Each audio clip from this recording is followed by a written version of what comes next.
Hi friends, எல்லாரும் எப்படி இருக்கீங்க? நான் உங்கள் மூனாய்க்கு அன்பலா. இன்னைக்கு வந்து பார்த்தீங்கன்னா நம்மளோட வெற்றிமாறன் சார் அவரோட தயாரிப்பில் கிராஸ் ரூட் ப்ரொடக்ஷன்ஸில் வெளிவந்த படம் பேட் கேர்ள் படத்தை பற்றி தான் நம்ம பார்க்க போகிறோம். இந்த படத்தை பற்றி நம்ம பேசுறதுக்கு முன்னால் இந்த படம் தான் வந்து வெற்றிமாறன் சார் அவரோட ப்ரொடக்ஷன்ல இருந்து வர லாஸ்ட் படம். இதுக்கு மேலே அவர் வந்து ப்ரொடியூஸ் பண்ண மாட்டேன் அப்படின்ற மாதிரி சொல்லிட்டாரு. இதுக்கு நிறைய காரணங்கள் என்ன, இதுக்கான எதிர்ப்புகள் என்ன, இதனால அவர் சந்திச்ச மன உளைச்சல்கள்லாம் என்ன அப்படின்றதுனா ஃபர்ஸ்ட் இந்த படத்தை பற்றி பார்த்தா தானே தெரியும். இந்த படம் வந்து பார்த்தீங்கன்னா வர்ஷா பரத் அப்படின்ற ஒரு இயக்குனர் வந்து இயக்கியிருக்காங்க. நம்ம எப்பவுமே வந்து பார்த்தீங்கன்னா ஃபீமேல் டைரக்டர்னு சொல்லுவோம், ஏன்னா அவங்க வந்து ஃபிலிம் டைரக்டர் தான் சொல்லணும்.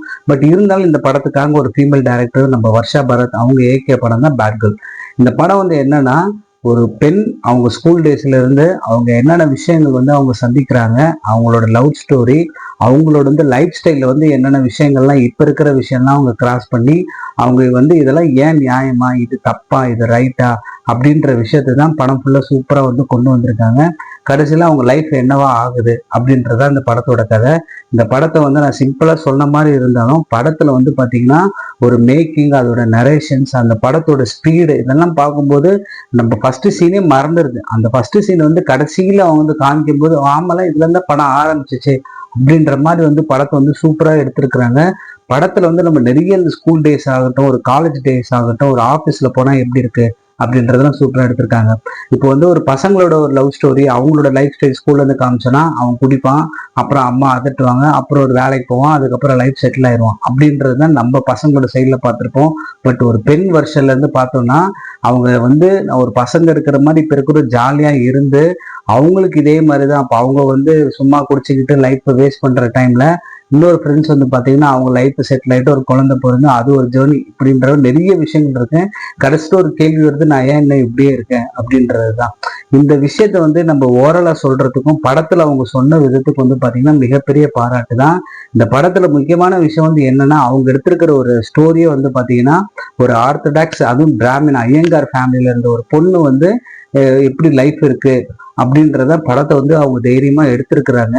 இது வந்து சாதாரணமா யாராலும் எடுக்க முடியாது. இந்த படத்துல வந்து பாத்தீங்கன்னா சர்டிபிகேட் எதுக்காக கொடுத்தாங்கன்னு தெரியல. மேபி எல்லா படத்துலயும் வந்து பாத்தீங்கன்னா ஒரு ட்ரிங்க்ஸ் காட்சி இருக்கு, அது இல்லாம வந்து பாத்தீங்கன்னா ஒரு அந்நிய காட்சிகள் இருந்தாலும் அவ்வளோ அந்த அளவு இதுல வந்து காமிக்கல.